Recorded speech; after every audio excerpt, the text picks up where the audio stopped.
Good evening, students. Students, today we are going to study B.Sc 5 of SEM 3rd, that is operating system. Today we are going to study the history of operating system. So, let us now look into the history of operating system. Operating systems were first developed in the late 1950s to manage tape storage, as in those years tape storage was most popular. The General Motors Research Lab implemented the first operating system in the early 1950s for their IBM 701. In the mid 1960s, operating system started to use disks. In the late 1960s, the first version of Unix operating system was developed.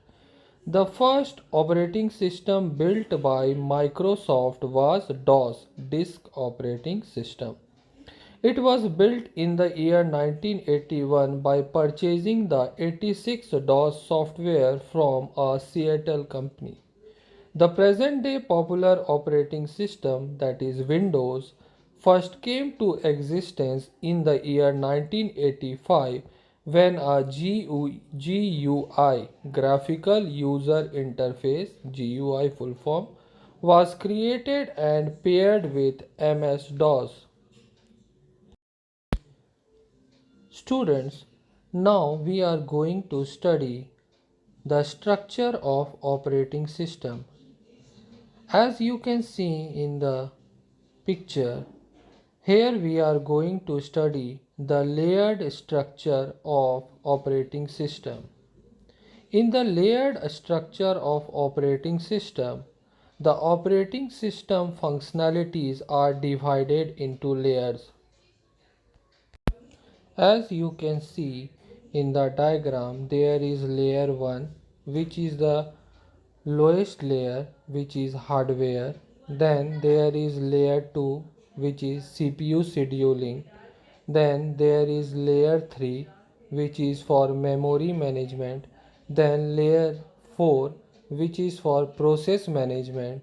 Layer 5, which is for input output buffer or input output management. And the last or the outermost layer is layer 6, which is the user programs. The layered structure of operating system was designed by E. W. Dijkstra in the year 1968. This layered structure of operating system was first used or implemented in the system. Now let us study the details about the six layers that we discussed earlier. First, or the innermost layer, is the hardware layer. This layer interacts with the system hardware and coordinates with all the peripheral devices, that is disk drive, printer, mouse, keyboard, etc. and use such as I have already told you, printer, mouse, keyboard, scanner, etc. The hardware layer is the lowest layer or the innermost layer in the operating system architecture. Now the second layer is CPU scheduling layer. This layer deals with scheduling the processes for the CPU, that is, the job or task in the waiting in the ready queue. Then the CPU scheduler decide which job will get the CPU for execution. There are many scheduling queues that are used to handle processes. When the process enter the system, they are put in the job queue. The process are ready to execute in the main memory are kept in the ready queue, as I have already told you. Now next layer is the memory management layer. The memory management layer deals with memory and the moving of process from disk to memory for execution and back again. This is handled by the third layer of operating system. Next layer is process management layer. This layer is responsible for managing the processes, that is assigning the processor to a process at a time. This is known as process scheduling. The different algorithms used for process scheduling are FCFS, first come first serve, SJF, that is shortest job first scheduling, priority scheduling, round robin scheduling, etc. Now the next layer is input output buffer layer. This layer provides user with the means of interacting with system.